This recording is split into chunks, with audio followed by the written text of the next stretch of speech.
Good evening, everyone. Welcome to tonight's EBL training session. My plan for tonight is just to try and have a look at some of the hands that look more interesting that you guys played through tonight. And of course, if you have any questions, feel free to ask those questions. And if there's any hands that I don't mention myself, if any of you have any hands that you want to look at, let me know. And of course, if there's time, then we'll try and look at those hands too. So I'm going to start with hand one. Okay, so hand number one, there were a variety of results, a variety of auctions. But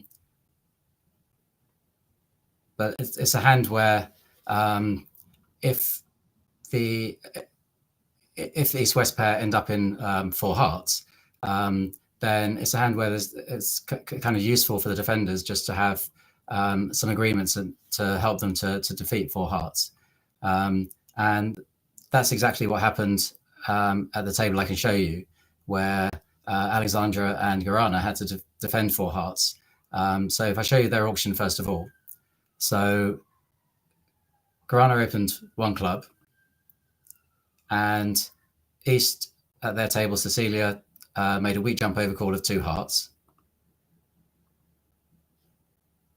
Alexandra passed, and now Miriam had to decide what to bid opposite the weak jump over call.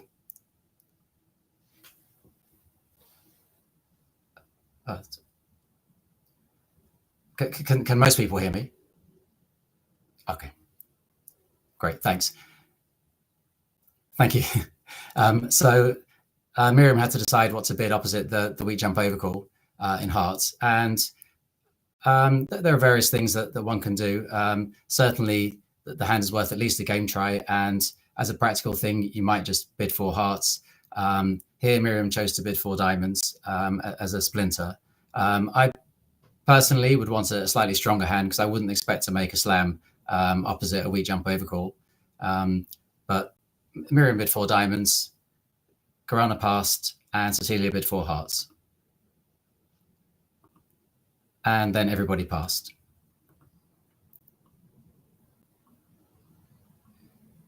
Now the opening lead, well, as you would probably expect, Alexandra led the Queen of Diamonds.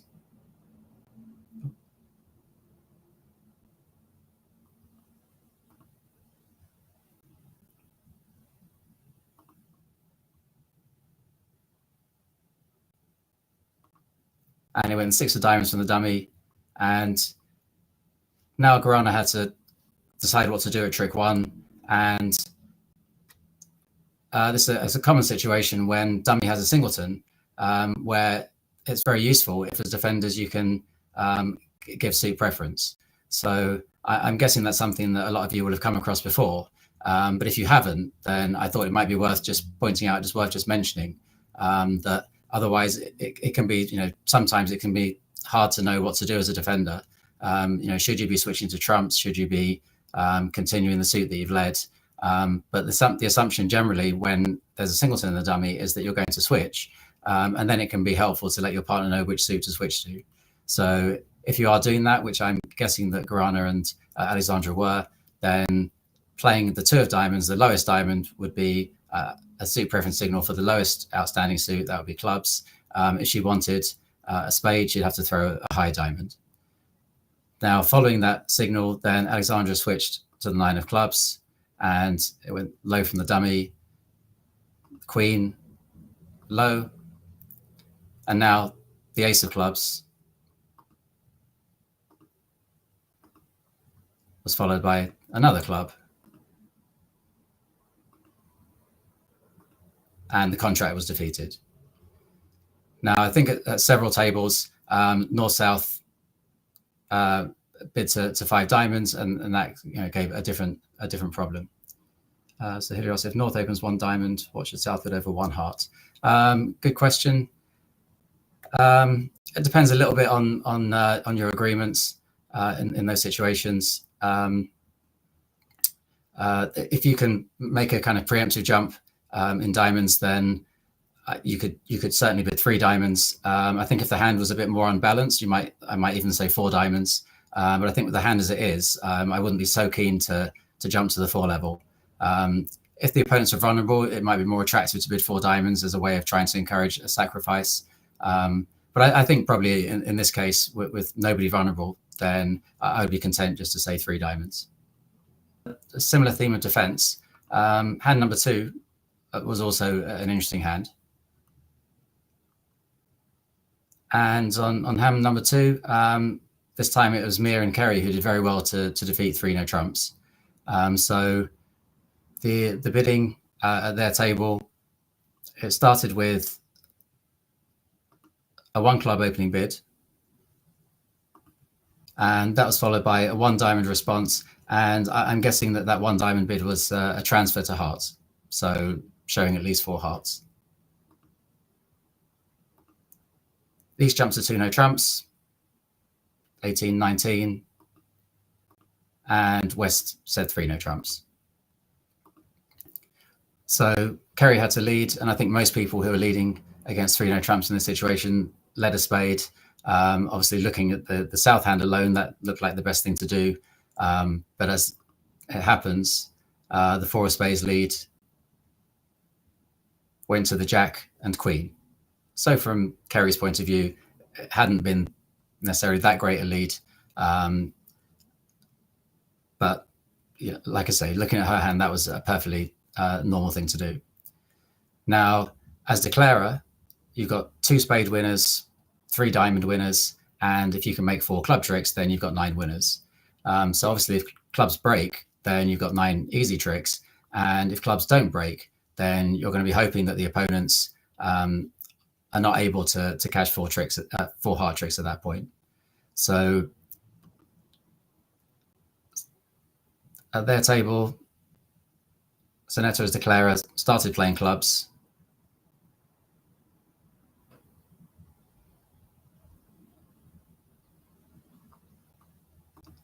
She continued with the queen of clubs. She threw a spade from the dummy, and now Mia had to make a discard. Now at this point, she threw a spade, and so that hadn't necessarily told Kerry anything about the red suits, but when you are discarding in a suit your partner's led, then it can be helpful just to let your partner know how many cards you have left in that suit. So discarding the 7 of spades would be consistent with having an even number of spades remaining. So that's if you play what people refer to as standard remainder count, then the number of cards you have left, you can let your partner know. So with an even number, you would play a high card. With an odd number, you would play a low card. Now Zanetta played another club, and at that point, Mia had to decide what to throw. And now she made a very good, very clever discard to throw away a diamond. She threw the jack of diamonds. And at that point, then Kerry could say to herself, well, I'm not sure exactly how they signal in diamonds, but Kerry could say to herself, if Mia's hearts were weaker, if she didn't want her to play hearts, she could have thrown a discouraging heart at any point. So she could have thrown a discouraging heart instead of throwing a spade or instead of throwing a diamond. So at that point, Kerry could already have an indication that hearts may be fruitful for the defense, and also counting declarer's points. So at that point, we knew that Zanetta as declarer had the ace, king, queen of clubs, the ace of spades, and the queen of spades, we could assume. And if Mia was prepared to throw diamonds, if we could also assume that Zanetta had the ace of diamonds, then she couldn't also have any points in hearts. So at that point, Kerry switched to the king of hearts.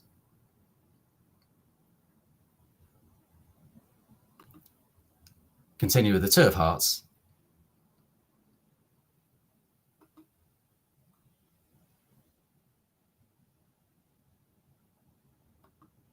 And the defense won their 5 tricks, and there was nothing that declarer could do about it. So really well defended. The next hand I wanted to show you more to do with the bidding. Hand number 8. And hand number 8, I really wanted just to have a look with you, just because obviously lots of you have different agreements, play lots of different conventions. But particularly for those of you that use the Jacobi or Jacobi convention, then there's something that, if you haven't thought about before, is worth having a think about, worth considering. Because I think most people, when they use conventions like this, they're pretty confident what they do when the opponents do not interfere. They're not always so confident what happens when the opponents do actually get involved in the auction. So at the table that I noticed that one of the tables that managed to bid to slam, we had Agnes and Inna as East-West. And I don't know if they actually had the agreements that I'm going to show you, but potentially their auction was consistent with something that we could look at. So the opening bid was 1 spade. North passed, and the response was 2 no trumps. Now, I'm not certain if they play 2 no trumps as game forcing. Some pairs play that as an invitational or better bid. But let's assume that you play 2 no trumps as game forcing.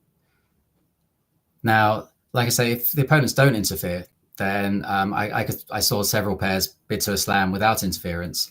And there were other pairs who didn't use the Jacobi convention. But like I say, I think without interference, many of you will feel relatively confident and comfortable of your agreements. But when the opponents interfere, it can be much harder. Now, at some tables, South overcalled and said 4 hearts. I personally would have been content with just saying 3 hearts, which is what happened at this table.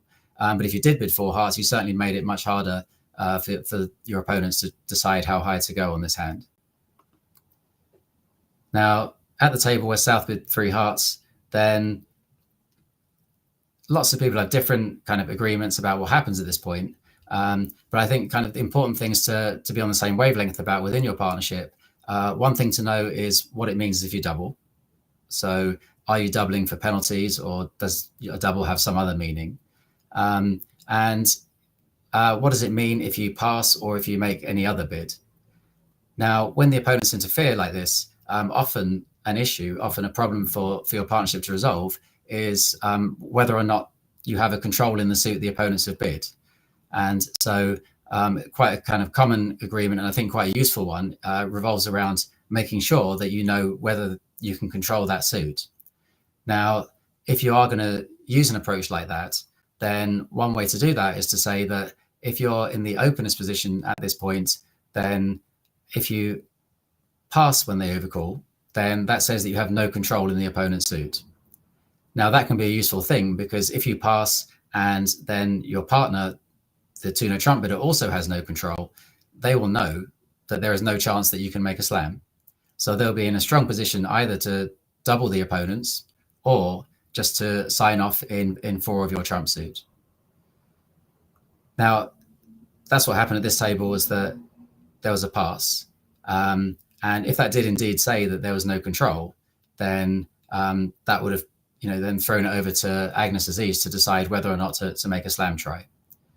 Now, the kind of corollary to that is to say that if pass denies a control, then as East, you will only make any forward-going bid if you have a control in the opponent's suit. What it also means then, if as the opener you do have a control in the opponent's suit, then you will have to do something other than pass. So you can bid 3 spades, or you can make a control showing bid in another suit. And if you bid another suit, the implication is that you have a control in that suit, as well as having a control in the suit the opponents have bid. So here, after the pass, North passed, and now Agnes actually just took control and bid Roman key card. Had she not done that, had she wanted to still find out more about Inna's hand, she could, for example, have bid 4 clubs as a control showing bid in clubs, with an implication that she has a control in hearts. If she did that, then Inna could cooperate with a 4 diamond control bid, and they could still then get their way to slam via 4 no trumps. So there's a question: if you double after the intervention. So yeah, and so if you double, you have to, something that's important for your partnership to decide is what that double means. And I think it's if you normally, if it's consistent in your partnership style to play penalty doubles when you found a fit, then it's perfectly reasonable, perfectly fine to still do that here. So if the opponent's overcalling a suit, so if, for example, here the overcall had been 3 diamonds, then Inner might, for example, double the 3 diamond bid as a penalty double. So the idea is that as the opener, you could double for penalties, or you could pass to say you have no control in their suit, or you can make any other bid which will imply a control in the opponent's suit. Yep, the pass by West at this table, if they have the same agreement that I'm recommending, then the pass would simply say that Inner as West had no control in hearts. So just throwing it over to East. If you, yeah, so an important thing is going to be to decide is if you don't pass when they overcall, then what does that say about your hand? So if you bid 4 spades, then so if,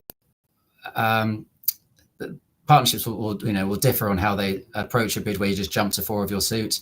I think if it's ambiguous whether you have a control in the opponent's suit or not, it's going to be very difficult for the East player to decide what to do next. So a practical thing to do would be to say that if you jump to 4 spades, that'll be a minimum, but you will have a control in the opponent's suit. So any hand without a control in the opponent's suit, you would start by passing. So this table, though, Agnes and Inner did very well because after 4 no trumps, then they had their keycard response. Agnes asked for the Queen of Trumps. I'm not sure how Inner intended her 6 heart bid. It might be that they play that 6 hearts said that she either had the King of Hearts or the other 2 kings. But they ended up in 6 spades, which was a great place to be.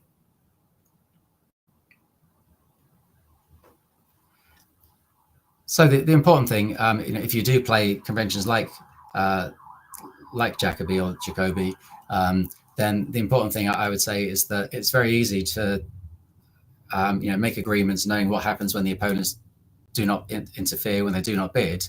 But if you're developing a regular partnership, it's really helpful to try and look at what happens when they do bid, and especially in slam auction, something that you can kind of transfer as a principle is to say that if you're in a game forcing auction, if the opponents interfere, and if you have an agreement that pass says you have no control in their suit, that will mean that the implication for their partner is that they will only continue exploring for slam if they have a control in that suit themselves.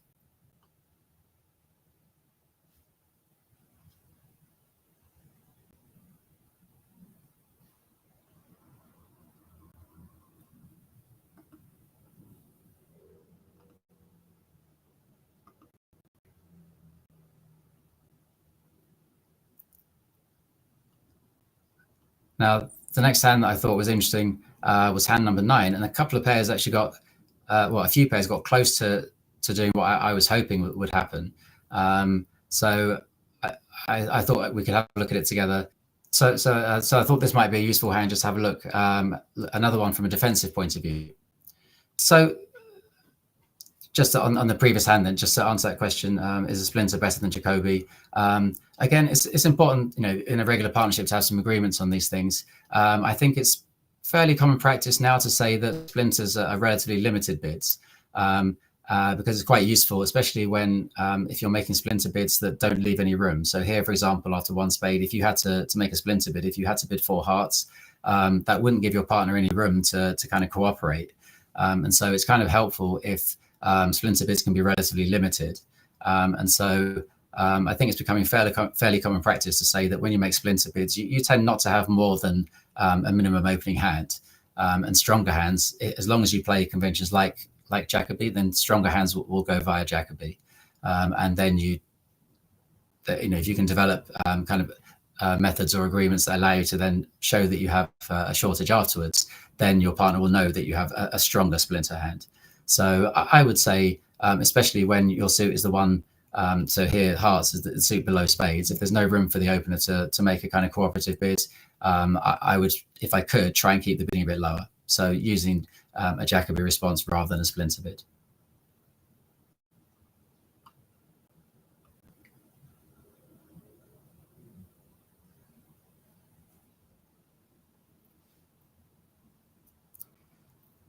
So on hand 9, then I think at most tables, North would have opened 1 diamond, East would pass, South would respond 1 heart, West would pass, North would rebid 1 spade. For some pairs, that would show an unbalanced hand. For others, you may still be balanced. And now at South, you have to decide what to do opposite 1 spade bid. The possibilities, either you can just raise straight to 4 spades, or if you think you're too strong to bid 4 spades, there is another option, and often overlooked, which is to start by using the 4th suit. So if you play 4th suit forcing, then you can start by bidding the 4th suit and then aim to agree spades afterwards. So here, for example, you could bid 2 clubs to say, we're going to game, tell me more about your hand, and then as West you would pass, and North at this point you'd have to decide what to bid. And one of the things that your partner would want to know is whether you have a stopper in clubs, the 4th suit. Other things, usually more important, are to do with your distribution. So do you have extra length in any of the suits that you bid? So do you have 3-card support for hearts? Do you have more than 4 spades? Do you have extra length in diamonds? So in this case, I would think probably the most descriptive bid by North would be 2 diamonds, and especially if when you bid 1 spade, you could have had a balanced hand. East would pass, and now South would bid 2 spades. So having gone via the 4th suit, South is now saying they've got a hand that's forcing to game and was too good just to raise straight to 4 spades, kind of keeping things open just in case there's a chance of a slam. Now as North, you have to decide whether you're prepared to cooperate if your partner's interested in slam. If you're not prepared to cooperate, you would jump straight to 4 spades. If you are prepared to cooperate, then you might be able to describe more about your shape or where your strength lies. So here you've got concentrated values in your suits. You might try and keep the bidding a bit lower, but let's just say for argument's sake you bid 4 spades because you're kind of minimum on values.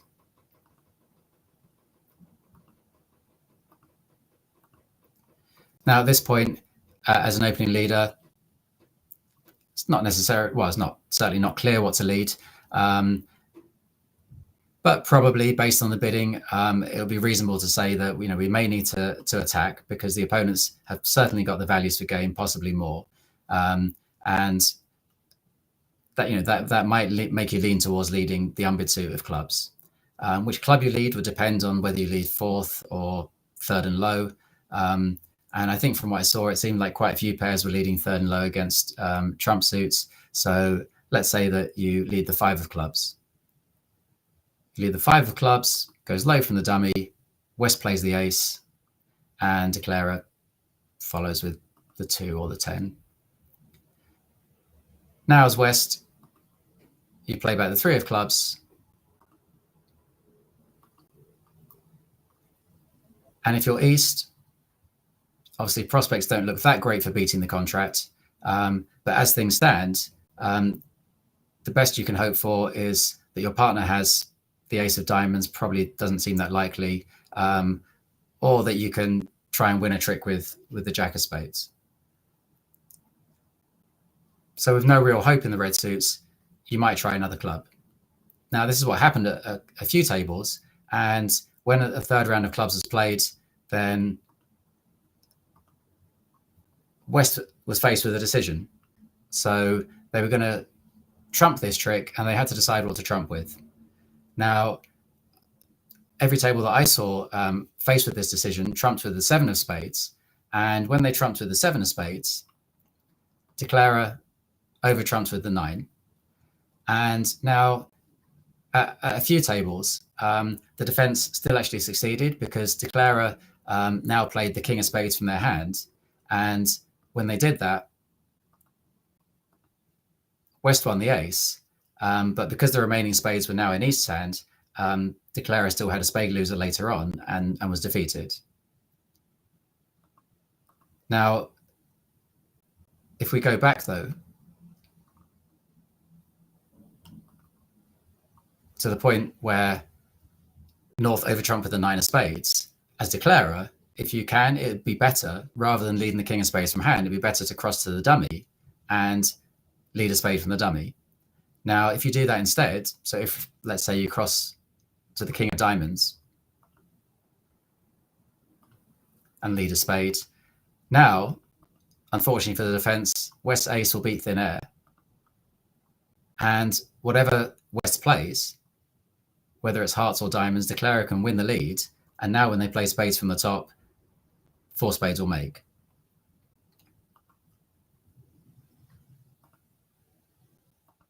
It was, however, possible for the contract to be defeated no matter how well declarer played. Now, if you weren't faced with this problem or hadn't yet seen the answer, I'm hoping you've seen what the answer is now. Because if you're the West player at this point, then great, brilliant, very good. You have to trump with the ace of spades. Because if you're the West player at this point, then you have to say to yourself, your ace of spades is always going to win a trick at some point, and you don't want your ace just to beat nothing. And as long as you know how many clubs your partner had, so especially if you were leading third and low, then when your partner led the 5 of clubs, if you're able to tell that declarer has no more clubs, trumping with the 7 of spades unfortunately won't really trouble declarer, and will put you in a position potentially where the ace beats nothing on the next round. Now, if you trump with the ace, obviously if declarer has the king, queen, jack of spades, it makes no difference. If declarer was missing the king of spades, you haven't lost anything by trumping the ace. You had the ace and king to win. Same if declarer is missing the queen of spades. You're always going to win the queen of spades. Where it matters, though, is if your partner has only the jack of spades. Because if you trump with the ace of spades, now declarer is just going to throw something away. You're still going to exit with a red suit as West. So let's say you exit with a heart.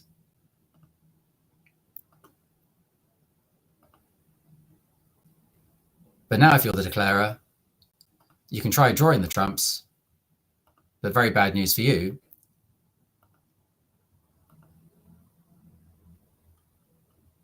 Is that the jack of spades has been promoted. So if you how do you know declarer isn't there? So whether you may or may not know whether declarer has another club based on your partner's opening lead. So like I say, if you play third and low, then if your partner's led the lowest club, you'll know that they have an odd number of clubs. And based on the bidding, I think we could infer that odd number of clubs will be 5. If you weren't sure whether your partner had another club or not, obviously much harder, because it might be that if you could trump with the 7 of spades and then win the ace of spades, that you would win 4 tricks. Yes, you could certainly try leading the jack of clubs, to try and if you hope that would be like a wake up call to your partner. Certainly that could be worth trying. I think that the main hope is that, based on the bidding, that you might draw an inference about the clubs. But I think the easiest thing will be if you do know from your partner's club lead, if you can tell from the 5 of clubs that they've got 5. If you're leading 4th highest, what if you led the 6 of clubs? If your opening lead was the 6 of clubs, then if on the 3rd round of clubs you played the 5 of clubs, your partner again would be able to tell that you had 5 clubs. As long as they know you've got 5 clubs and declarer has got 2, then it won't help to trump with the 7 of spades. So the main way to know will be based on your partner's club lead. So if you're, like I say, if you're leading 3rd and low, if your partner leads a 5 of clubs, then I think we're going to assume based on the bidding your partner has 5 clubs. And if you're playing 4th highest leads, if your partner leads a 6 of clubs, wins the king on the 2nd round, and then plays the 5 on the 3rd round, then you'll be able to deduce that they've got 5 clubs. And again, the declarer has only 2 clubs. The next hand that I want to have a look at was hand number 12. And hand number 12, I thought was very nicely played by Jeannie. So I can show you what happened at her table. And from some of the, I've seen some of the other sessions that you've had, and I know that one of the things that has been talked about is trying to build a picture of the opponent's hand. And the inferences you can draw as the play develops. And so this was potentially a good example of that. So what happened at Jeannie's table was West passed. Joan opened one club as a pass. Jeannie said one spade, as I think we all would. And then after a pass, Joan had to decide what to rebid next. And if you're playing a strong no trump opening, then you're certainly in a position where you can consider rebidding one no trump, which is what she did. I like one no trump. I think it's a good way to describe your hand as being kind of balanced or semi-balanced. The alternative, you could bid two clubs. Unfortunately, not really strong enough to say two diamonds, because that's kind of classified as a reverse that would force your partner a bit higher, and you'd want to have a stronger hand. So perfectly reasonable to bid two clubs. I quite like the one no trump bid. East now made an aggressive double. I personally might not have done that.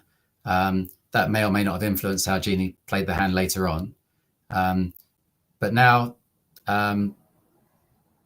Jeannie bid three spades. Obviously, something that would be useful within your partnerships is to check when the opponents do interfere like that, when they double, the extent to which that affects the conventions that you normally play, the agreements that you have.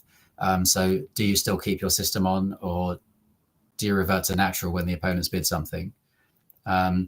I would generally say that if the opponents interfere with doubles, you can essentially ignore them and you can have system on.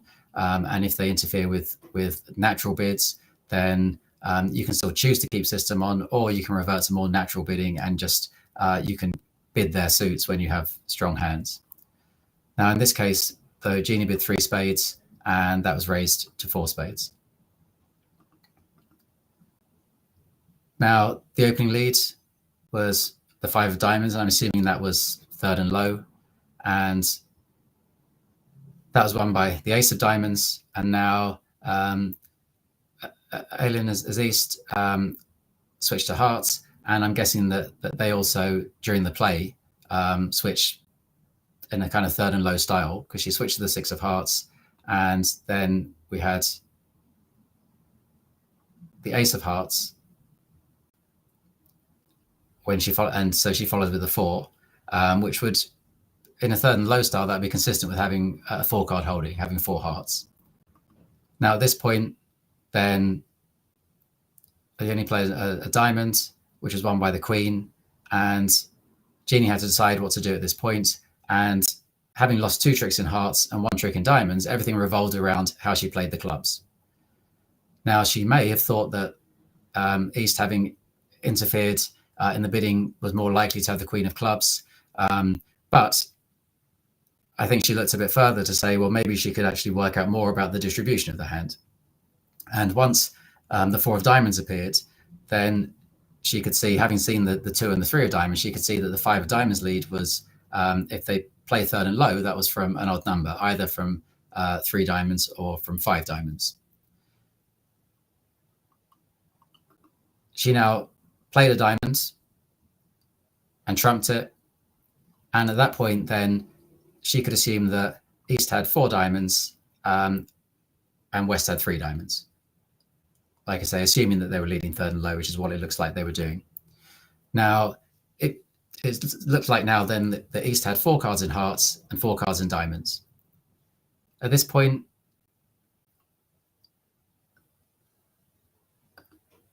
Jeannie went about drawing trumps.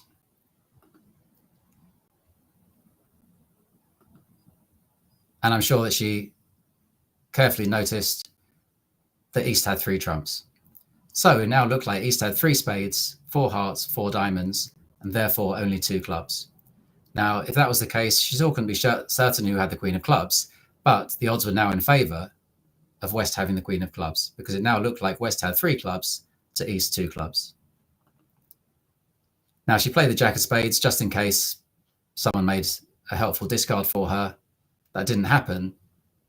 So she then played clubs in a way that was consistent with thinking that West had three clubs compared to East two clubs, and took the club finesse.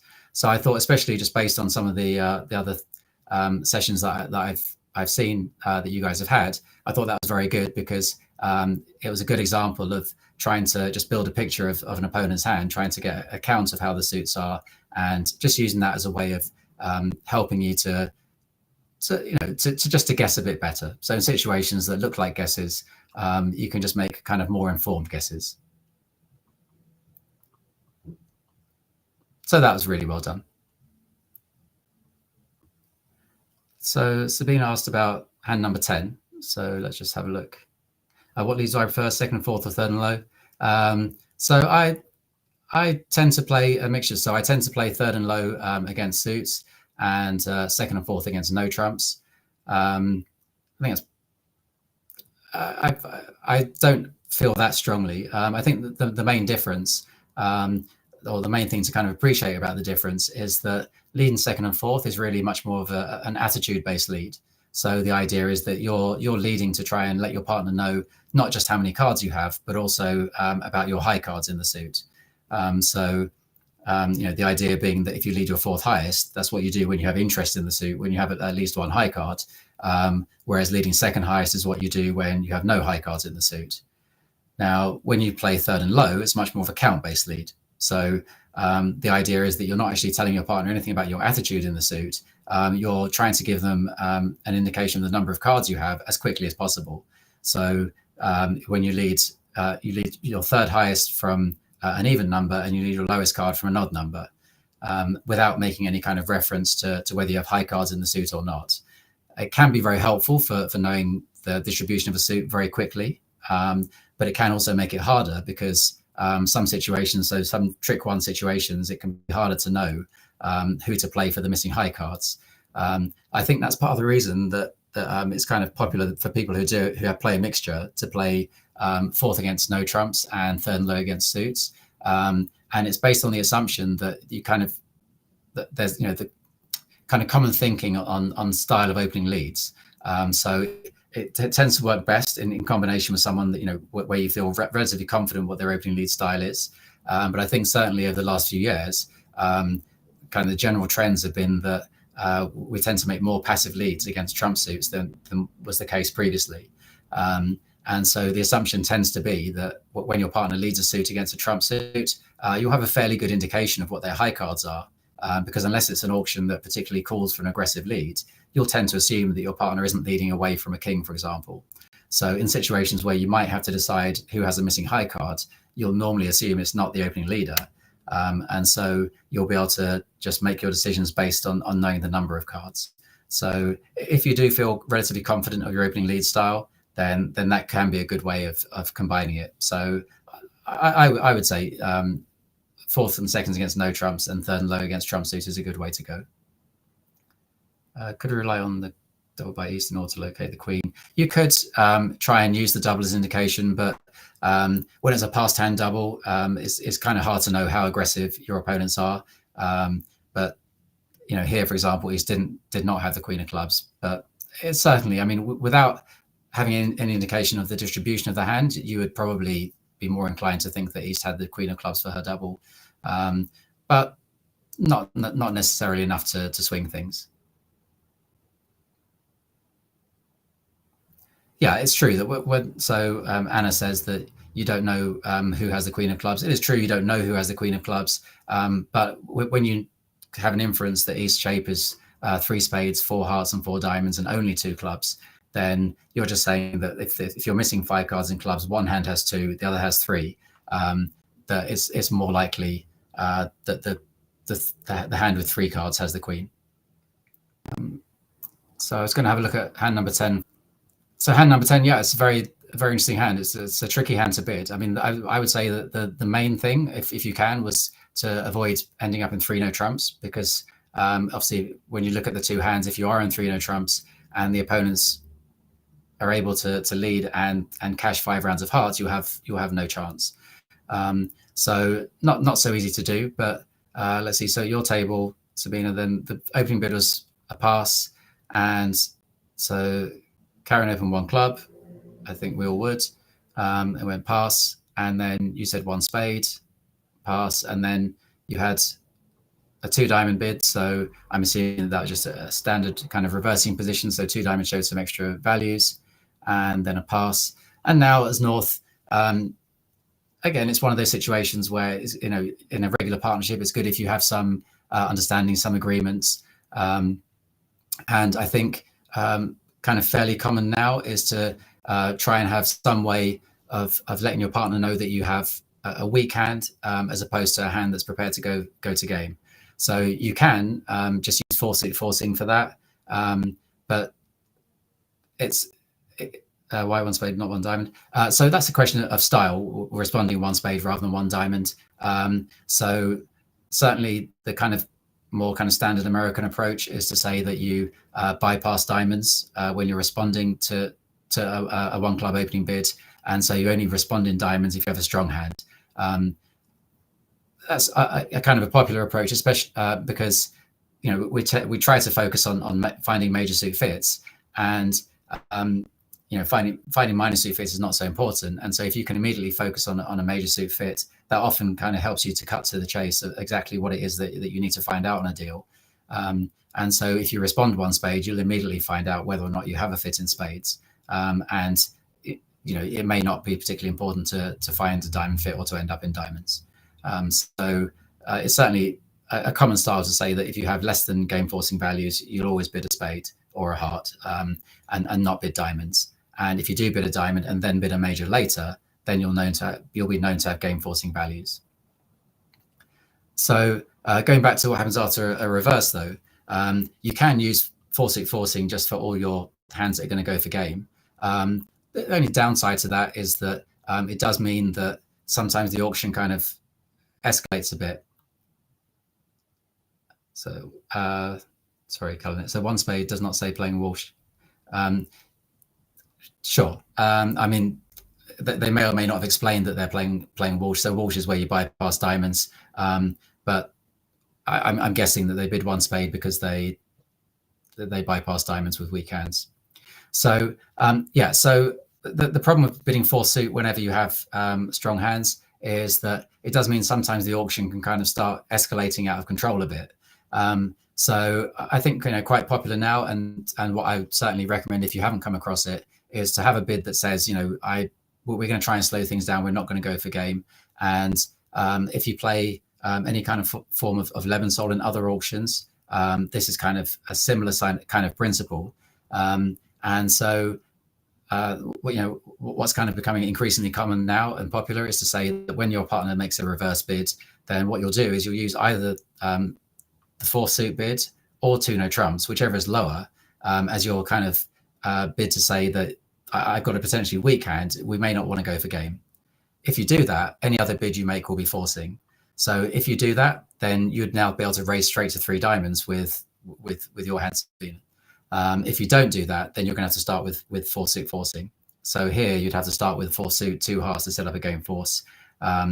If you use 2 hearts as a way in this situation as a way of kind of slowing things down, then you'd be able to just immediately say 3 diamonds.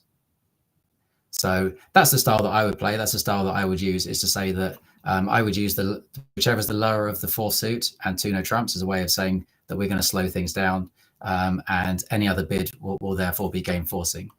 So in this case, if you're doing that, you'd be able to say 3 diamonds. I can see that what you actually did was to bid 2 hearts, because presumably you didn't have that agreement. Now, either way, so let's say you do bid 3 diamonds. That's what I would do. Actually, yeah, that's what I would do. If you do bid 3 diamonds, then it'll be similar to what happened to your table, because when you bid 2 hearts, Karen jumped to 3 spades. After 3 diamonds, Karen could still bid 3 spades as a way of just letting you know that she's got 3 card spade support, just in case you actually had 5 spades. Now, if you do that, then whether you've done it via the 4 suit or not, if as the South player you continue showing your shape by bidding 3 spades, then what you'll be able to deduce as North is that the South hand has at least 5 clubs, at least 4 diamonds, and only 3 spades. Therefore, only 1 heart. If you had 5 spades, sorry, so being nice, if you had 5 spades, you would have said 2 spades. Okay, that's fine. That's certainly fair enough if that's the approach that the way that you play. even if Karen knows you don't have 5 spades, though, it's still a good descriptive bid for her to say 3 spades, just to let you know about her short hearts. Because once she follows through with a bid of 3 spades, once you know she's got 3 spades, she's either going to have 3 spades, 1 heart, 4 diamonds, and 5 clubs, or she could theoretically have 3 spades, no hearts, 4 diamonds, and 6 clubs.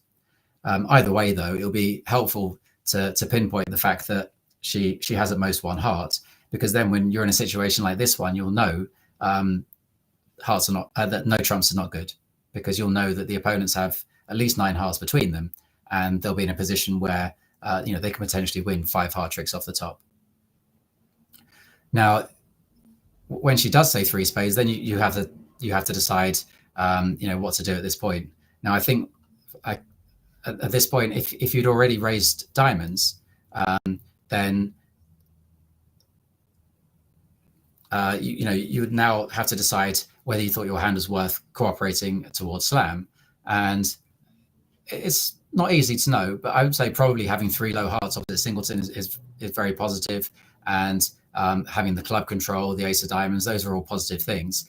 So it'd be very reasonable to try and make some kind of cooperative bid towards slam.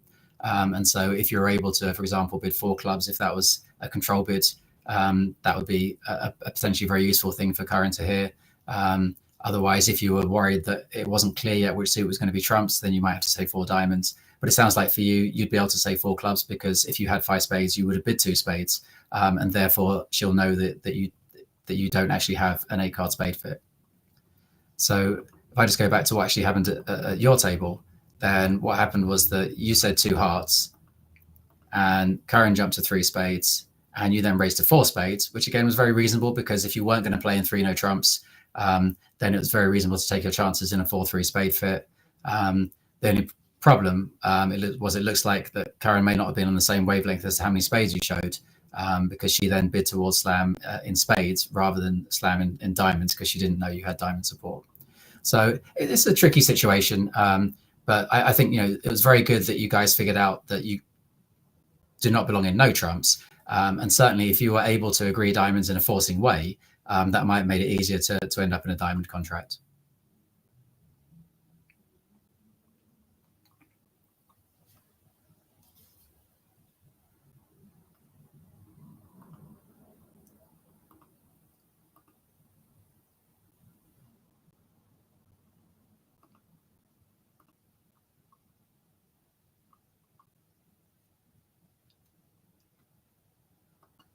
So another hand that I saw at an auction that I thought was good, and it was a good kind of cooperative auction, was hand number 7. Yeah, so I'm just seeing Anna's comments there. So so when your partner bid 2 diamonds, you knew that she had a good hand with diamonds, and if she had 4 spades, I agree, she would have supported spades rather than bidding diamonds. So I definitely agree with you that the 3 spade bid looks like she's only got 3 cards and spades. So she has 3 spades, 1 heart, 4 diamonds, and 5 clubs is the most likely. So hand number 7 was another hand where there's a kind of a competitive auction, and so not always so easy to know how to judge those auctions. And so Sonia South opened 1 heart. Severin passed, and now Susis North bid 2 no trumps. So obviously I'm sure you guys have different agreements as to how you show limit raises or invitational raises opposite your opening bids of 1 of a major. So it looks like for Sonia and Sus, 2 no trumps was an invitational or better raise. It may be just exactly invitational, I'm not sure, but certainly it included invitational hands. And now Constance bid 3 spades, as I would. And now I think Sonia made a very good kind of key bid at this point, because it's very easy to just say 4 hearts and just hope you're allowed to play in 4 hearts. But if you do bid 4 hearts and West bids 4 spades, you would kind of like your partner to be involved in the decision of whether to bid on or not. Because you could just decide for yourself that if 4 spades comes back to you, you could decide just to bid 5 hearts. But it could obviously be wrong to do that. It could be that you don't make 5 hearts and you could have just doubled the opponents in 4 spades. So if you can have a way of trying to involve your partner in that decision, that is usually better than just having to decide for yourself. So if you thought there's no chance the opponents are going to say four spades, you might not want to reveal to them more about your hand. But if you think there is a possibility that they're going to be bidding, it would be more helpful to try and make a bid that gets your partner involved in the final decision. So when the bidding gets competitive like this, then it's useful if you can make a bid like Sonia made now and bid four clubs.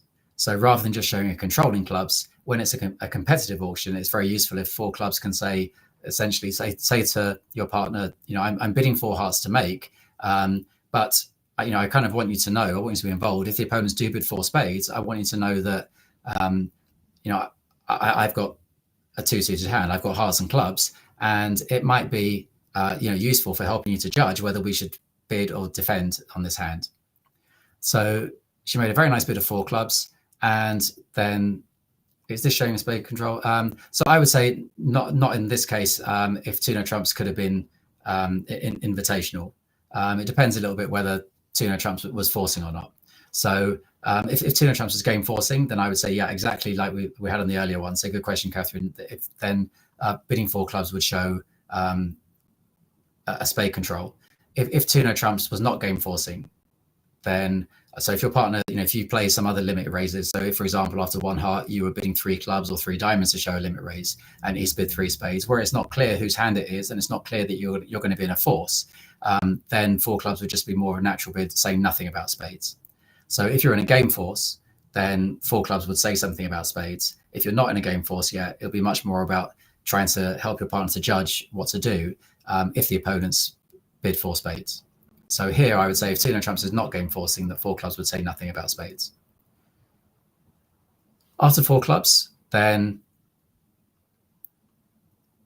Severina's West bid four spades. So that was what we were slightly fearing as North-South, is that they were going to bid four spades and we have to decide what to do now. Now, in this case, as North, you now have a decision.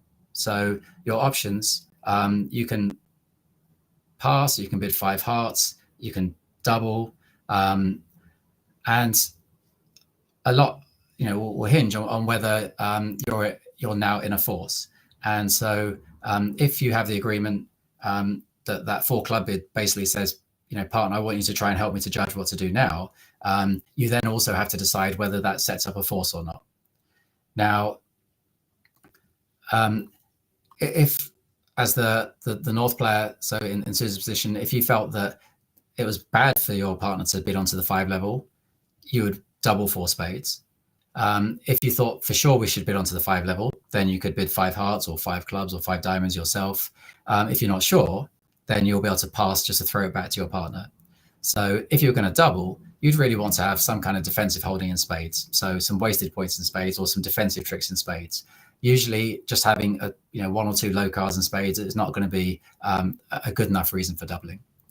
So here she passed, which was very well judged, and East passed, and now as South, Sonia had to decide whether to defend four spades or to bid on. And again, a factor is to look at your spades, but also just to say, well, having made a cooperative bid, if Sonia's partner didn't think it was a good idea to defend four spades doubled or wasn't sure about defending four spades doubled, then from Sonia's point of view, she had quite an offensive hand. So she didn't really have a good hand for saying that if you don't think we should bid on, that I should now say we should defend. So she made a good bid. She bid five hearts, and that was where the bidding ended. But it was very well judged to bid onto five hearts rather than defending four spades, because defending four spades, even doubled, would not be lucrative enough.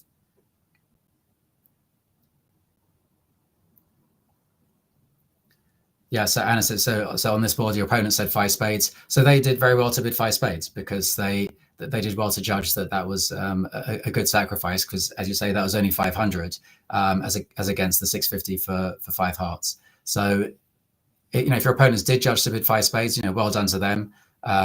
It was tricky to judge it for everyone, but certainly if you ended up defending four spades, that would be a good way, and if you weren't actually able to involve your partner in the decision of whether to bid 5 hearts, then using the kind of idea that Sonia and Sue's used is a good way of trying to help each other to judge whether to bid on or not.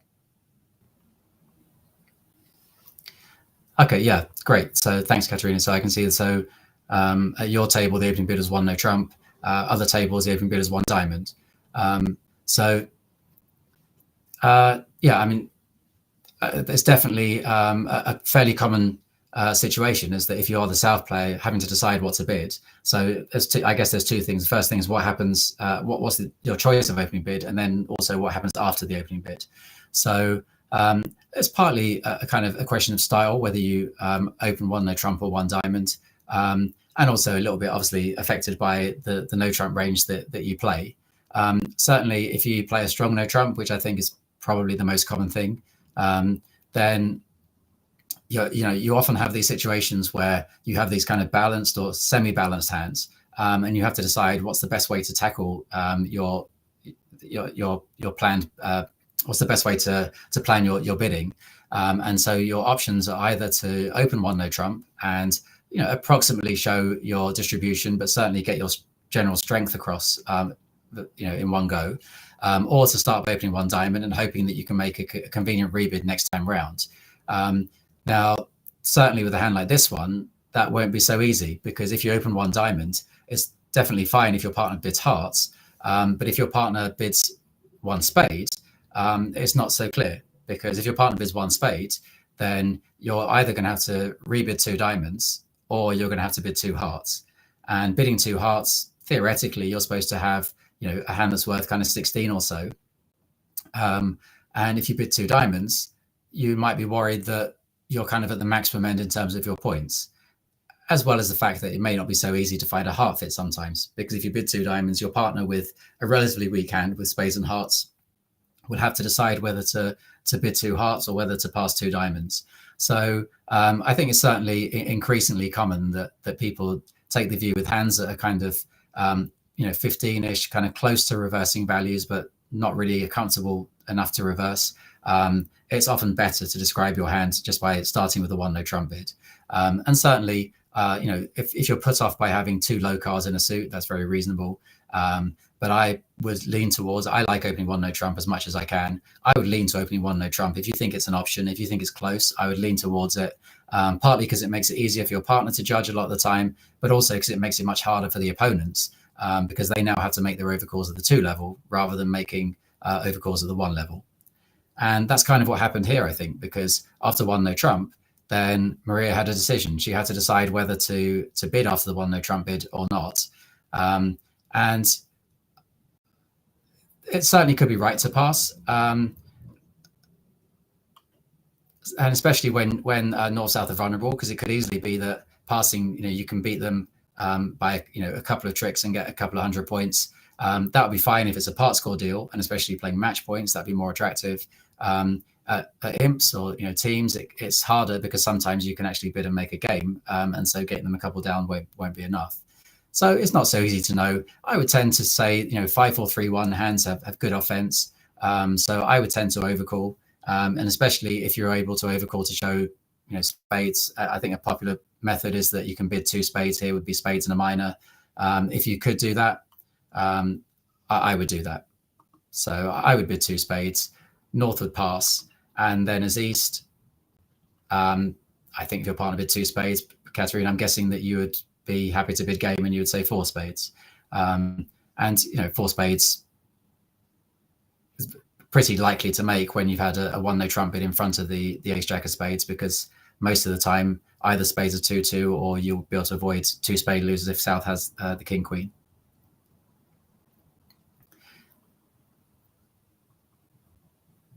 And board 5, yeah, of course. So board 5 was definitely one of the deals that was potentially most lively. Into Haken bid 6 club, sure. So it's these kind of hands are often very hard to judge. It's often a bit of a lottery, and there's a lot of guesswork involved. But how you approach it can make a difference. So I agree. It was definitely one of in terms of the distribution, it was one of the most interesting boards. So first thing is, what you do is north. So you're going to bid some number of spades, and that number could be 1, 3, or 4. I think those are the numbers chosen at the different tables. Predominantly 1 spade, I think, and that would be my choice. I wouldn't want to open 3 spades. It would be, in my style, that'd be too strong to open 3 spades. And I'd be worried that I could easily miss a game if I open 3 spades. You could open 4 spades. And that could certainly work out well. I would open 1 spade, though. For me, it would be just a normal hand, to open 1 spade. I personally don't. So Karen asked about South African Texas. I personally don't use South African Texas. I quite like having the ability to preempt in a minor, opening 4 clubs or 4 diamonds, rather than having that show hearts or spades. And the frequency of hands that are able to open a South African Texas bid is not high. And even when it does come up, being able to differentiate between hands that have like solid suits, if that's what you play, I would say it's not really worth the effort. So if you open 1 spade, that's what I would do as well. As East, I would pass. I wouldn't think it was a good enough suit to get involved in any kind of preempting.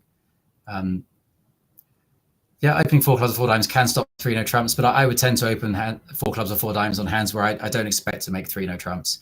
Occasionally I will miss the chance to play in 3 no trumps, but more often I'm doing it because I'm hoping it's going to be much more disruptive to the opponents.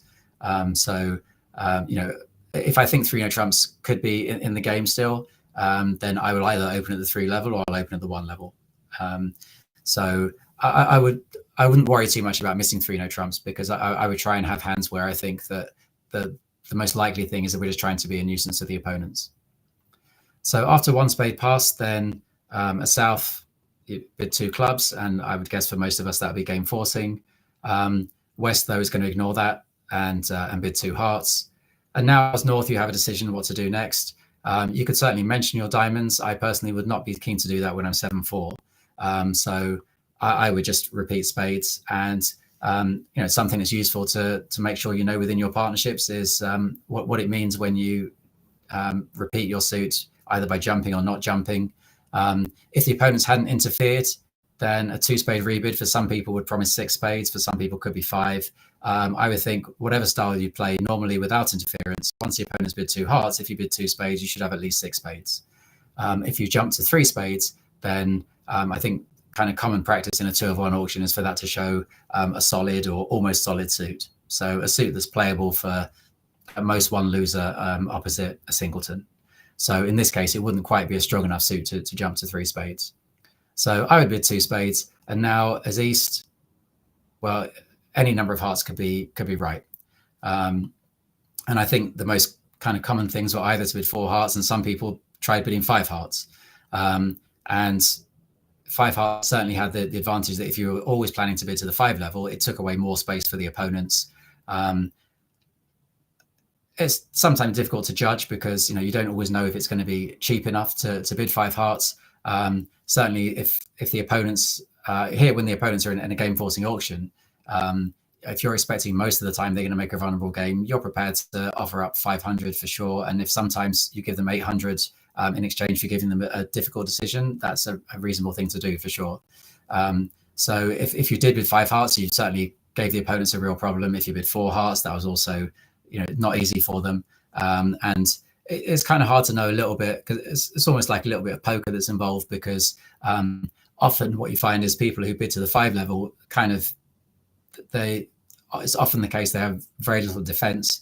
And so that can kind of be an indication sometimes for your opponents that actually they can make more, and they will bid more and be successful. So sometimes if you are going to jump to the 5 level, it's kind of good to have a little surprise up your hand, like some possibility of some defensive tricks. If you bid 4 hearts, sometimes that's actually harder for them, because if you bid 4 hearts, then they don't necessarily get clued in so quickly that you think they can make a slam, or might be able to make a slam, and it's not always so easy for them to use that space. Whether you bid 4 hearts or 5 hearts, let's say you bid 4 hearts, whether you bid 4 hearts or 5 hearts, the south hand essentially has to guess at this point, because there's no real way to kind of involve your partner in the decision, because you can pass and you're in a force, you can pass and see what your partner does. And it might be that sometimes they double and that puts you off going too high because you think they have some wasted points. It might be your partner bids 4 spades and that's may or may not, be off-putting. But to be honest, I think in practice, at some point, you're going to be guessing how high to go. I think it'd be quite reasonable to say if your opponent's a bid to 4 hearts, quite reasonable to guess that they've got most of the points that you're missing in hearts. And so pretty likely that your partner has either good enough spades to be able to throw some of your diamonds away, or that they have some help in diamonds. So as long as the opponents aren't cashing 2 aces, there's a reasonable chance that you'll be able to make a slam. So I think it'd be a very, very practical thing to do, which a few people did do, would be just to jump to 6 clubs as south at this point. Certainly, I mean, the hand has huge offensive potential. Maybe only, well, if looking in terms of top losers, you may have 3 top losers, but there's a very good chance that your partner will be able to cover at least a couple of those. So I think in practice, I would just bid 6 clubs and see what happens. It might be the opponent's still sacrifice at this point, and then you have to judge. Great. So Fiona's partner found a great sacrifice of 6 hearts over 6 clubs. Yeah, I can understand because she had no defense. So yes, I mean, so Anna, yeah, there are potential losers in diamonds, but I think probably those are not actually going to be real losers, because, like I say, as long as the opponents can't cash 2 tricks off the top, it's quite likely that your partner either has good enough spades to throw away some of your diamonds, or that they have some help in diamonds. So here, for example, they only had 10 points, and as long as they couldn't trump a diamond, then 6 clubs was going to make very easily. Well, that's great. Well, thank you very much for joining me tonight. I hope it was useful, and I hope to see many of you around at lots of tournaments.